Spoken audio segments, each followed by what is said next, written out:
Hi, I'm Patrick Olson for Cars.com, and we're here today with the 2013 Hyundai Santa Fe. Now, Santa Fe may be a familiar name to you, but it's not the same inside. Hyundai now has made it a three-row SUV for more kids, more seats, and more room for your stuff. Now, it comes with the usual array of great Hyundai comfort features, but there's a few key omissions that makes it less than perfect.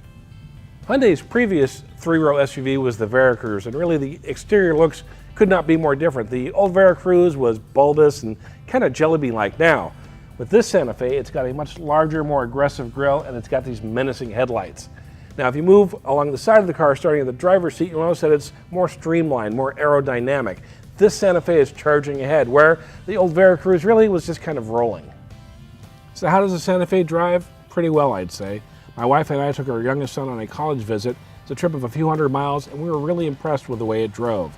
It's got great V6 acceleration. The handling was terrific. Not a lot of body roll in the corners. Now, the downside was it was a little firm at time to time when we hit potholes and expansion joints. And the downside to all that power is the fuel economy.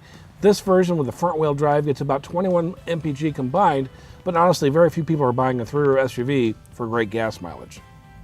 As one might expect in the top trim of the Santa Fe, there are lots of goodies that you'll be looking for. One is the heated steering wheel, but it's also got things like dual climate control. My wife likes it really cold. I like it much warmer.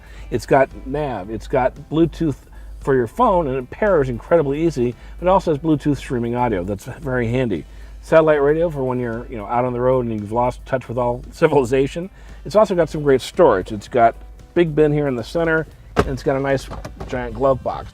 In addition, there are heated seats front and rear, which my son found great on our college visit. Now, one of the cool things in the Santa Fe is the skylight. It runs the entire length of the car and lets in light on those gray days in fall and winter when you need every little bit of light that you can get. There are two key features missing here, though. One is memory seats. There's a 14-inch difference in height between my wife and I, and that means every time we get into the car, we spend 5 minutes adjusting the seats and the mirrors. That's no good. In addition, there's no blind spot monitoring system here. Now, I can get that in a $20,000 Dodge Dart. Why can't I get it in a $37,000 Santa Fe? Space in the second row is terrific. Now, my son sat behind me on our trip. He's 5'10". I had the seat where I drive. He was perfectly comfortable. Some things that help back here is the ability to move the seat forward and back on the tracks, and also to recline as you need. Now, this one comes with captain chairs, which if you've got little kids are terrific. It makes a path for them to get back to the third row. In addition, if they're coming in from the side, though, there's a simple one hand, one lever move that will let them back to the third row easily. When I say kids getting in the third row, I mean just that, kids. The seats are small and thin. There's not much legroom, so you don't want to be back there if you're an adult. Now, if you are a kid, though, in the third row, what's cool in the Santa Fe is that you have your own climate controls, both for temperature and fan speed. That'll be great for you and will probably annoy the heck out of your parents if you get a little crazy with them. Now, the reason anyone gets a three-row SUV is for cargo space, and the Santa Fe makes using that space really easy.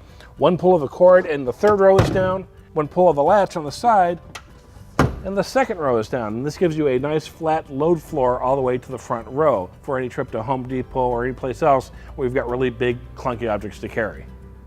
So overall, the Santa Fe is pretty successful. It holds parents, it holds kids, it holds cargo, but on the outside, it doesn't scream family mobile. And when you drive it, it definitely doesn't drive like a family mobile. Now, that being said, Hyundai's got a couple of flaws it needs to correct if it wants to get that hole-in-one.